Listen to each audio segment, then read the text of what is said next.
Hello साथियों, जय भीम, नमो बुद्धाय।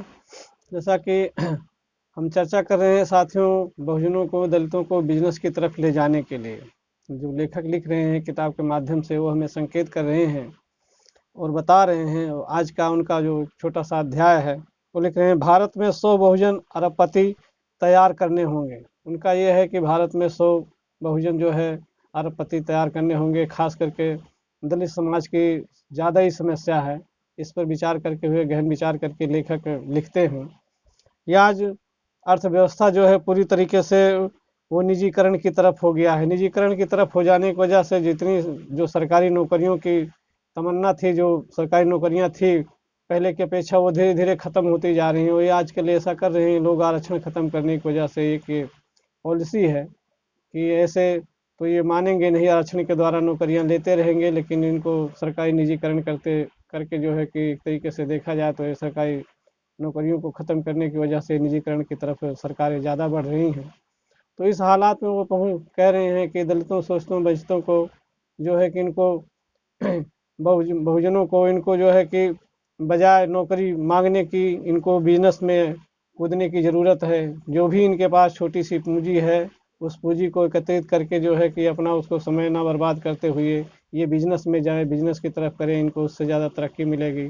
उनका लेखक का विचार है कि कम से कम हजारों करोड़पति हों और कम से कम देश में 100 अरबपति हों जो दलित समाज से आते हों, बहुजन शोषित वंचित समाज से आते हों, तो इनका भला होगा और इसमें ये तरक्की करके करेंगे। खास करके आज की जो मौजूदा स्थिति है, माँ बाप खूब मेहनत करके जो है कि बेटे को पढ़ाते लिखाते हैं, और देहात से, गांव से पढ़ के बेटा जो है वो भोला भाला साधारण डिग्री लिए हुए होता है। कमी उसमें यहाँ रह जाती है कि वो इंग्लिश कमज़ोर होती है। देहात की इंग्लिश जो होती है वीक होती है साथियों, कमज़ोर होता है। इस वजह से वो सीधे साधे भोले भाले होते हैं, बोलने में उतना ज़्यादा फर्राटे नहीं बोल पाते हैं, उतने ज़्यादा जोश उमंग तेज नहीं होती है, जैसे उनका मनोबल गिरा हुआ होता है।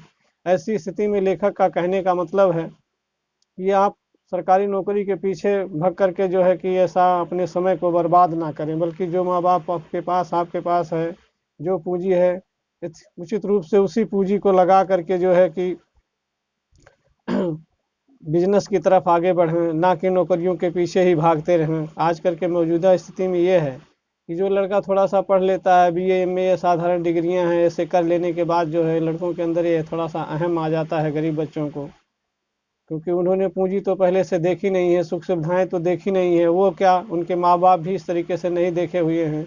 उनको छोटे से में ही अहंकार आ जाता है कि हम पढ़ लिख लिए हैं, अब हम क्या छोटा काम करेंगे। तो इसलिए ना तो वो घर के काम करते हैं और ना ही वो बाहर कोई बिजनेस व्यापार करने की सोचते हैं। इसलिए जो है कि परिवार दबा का दबा ही रह जाता है, बल्कि यूं ही पुराने ज़माने की स्थिति की तरफ बढ़ रहा है। लेखक को बहुत चिंता है इस बात की, और इसी बात से वो लिख करके हमें सचेत करना चाहते हैं कि नहीं, ऐसी सोच को, अपने सोच को बदलो और परिवर्तन लाओ। परिवर्तन ला करके ही तुम जो है कि एक अच्छे मुकाम को हासिल कर सकते हो। ये लेखक की सीख है। धन्य है ऐसे लेखक जो कि उन्होंने हमारे लिए ऐसा लिख करके और हमें सचेत और सजग करने के लिए उनकी सोच है। शायद ही हो सकता है कि हम ऐसे करें, या हमारे वीडियो के माध्यम से मान लीजिए 100 आदमी देखते हैं, उसमें से दो चार ही कायम होंगे तो बहुत ही खुशी होगी, क्योंकि बहुत ही दशा गाँव की जो है दशा भी शहरों के मुताबिक काफ़ी हद तक बहुत ख़राब है। और इस पे युवा साथी विचार नहीं कर रहे हैं, बल्कि वो तमाम दूसरी चीज़ों पर वीडियो देखते रहते हैं दिन भर। कहीं कॉमेडियन, कहीं सिनेमा से जो है अटैचिड, और बिजनेस व्यापार की चीज़ों को तो ना वो अखबार में ढूंढते हैं, ना मोबाइल और वीडियो, ना ही वो किताबों में जाते हैं। खास करके किताबों से तो उनका मन भरा हुआ है, और किताब वो बिल्कुल नहीं देखते हैं। साथियों, मैंने भी दिल में विचार आकर के प्रोत्साहित हुआ कि क्यों ना हम वीडियो के माध्यम से ऐसी चीज़ें लोगों तक पहुंचाई जाए। उसी माध्यम से मैंने इस वीडियो की डालने की सोची है, और लोगों का अच्छा प्रोत्साहन मिल रहा है। ठीक है, तो युवाओं को इस चीज़ पे विचार करना होगा, सोचना होगा कि हमें क्या करना चाहिए। जैसा कि लेखक लिख रहे हैं आगे की लाइनों में, मैं संकेत करके आपको बताता हूँ।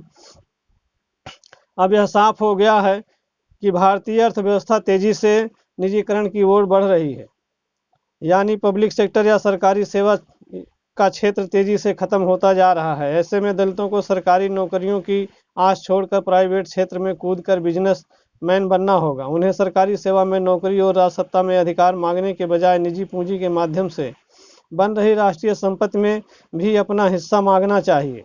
बड़े प्रशासनिक अधिकारियों, मंत्री व मुख्यमंत्रियों के बाद अब दलितों में करोड़पति व अरबपति तैयार करने होंगे। अब राजनीतिक सत्ता की असली चाबी जातिवादी शोषक वर्ग के पास ही रहती है।